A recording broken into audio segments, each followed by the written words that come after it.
So this is apparently, and I don't know this for sure, this is apparently a picture of obviously a young girl being detained and checked at a checkpoint in Brasilia or Rio de Janeiro in Brazil right now, as the president of Brazil, Lula, the new president of Brazil, cracks down on opposition.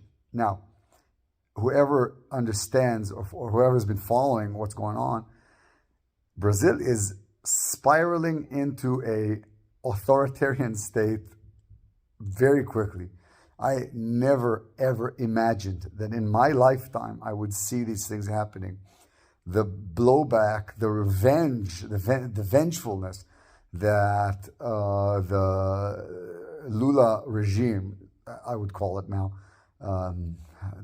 is displaying against people who are not accepting of his election, which I personally think is sus because of the involvement of Dominion voting machines, etc., is just crazy. And we're seeing this all over the world. We're seeing Trudeau in Canada silencing opposition. We're seeing this in America, the FBI being used to threaten and intimidate and even incarcerate opposition to the Democratic Party. But this is crazy.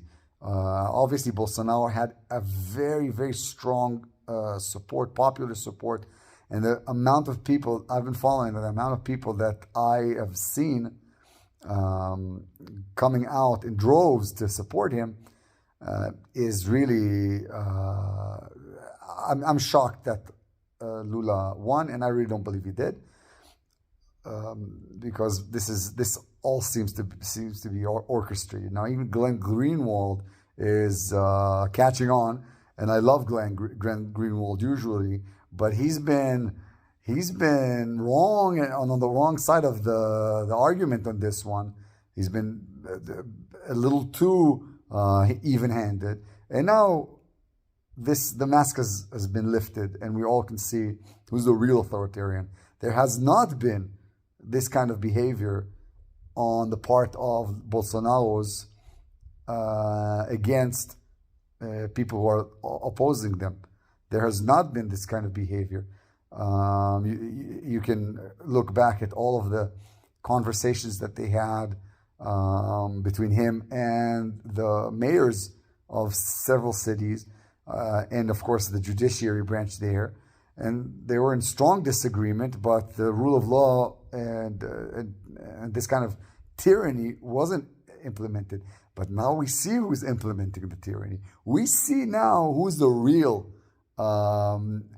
authoritarian dictator. We see who really is stifling freedom of speech. It is not Bolsonaro who ran to Florida.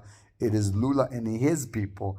And as usual, the left, the far left, is responsible for this. Now, on a macro level, the more international level, this is another step, or actually jump, towards the end game of this globalist movement to restrict people's freedoms and actually regress us back to the time of vassals and serfs. And this is unfortunately happening and unfolding in front of our very eyes. It's sad, and I must say that it is scary.